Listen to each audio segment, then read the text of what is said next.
klausītāji, te tev būs nedaudz par mani, lai pirms tu saki, kāds esmu, tu dzirdētu, kā es to visu iznesu. Esmu viens no tiem cilvēkiem, kurš par sevi var teikt gan sliktu, gan labu. Tātad bez kompleksiem. Es zinu, esmu riebīgs, reizēm nesaprotams, taču tāds kā es uz pasaules noteikti vairs nav atrodams. Zini, ne jau viss var būt tik labi kā tu, un to, ka es būtu sliktāks par tevi, to es nejūtu. Tieši tāpat kā citiem, dzīve man neļāva izvēlēties, taču šī dzīve man iemācīja nekad nepadoties.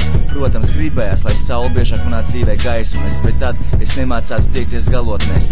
Moka man tikai jautājums viens, vai mana dzīve var saplānot, un vai tiešām tur vairs neko nevar mainīt, un vienīgais, kas man atliek, varbūt ir nāvi gaidīt, bet lai arī kā būtu, ar nāvi mani nenobaidīt.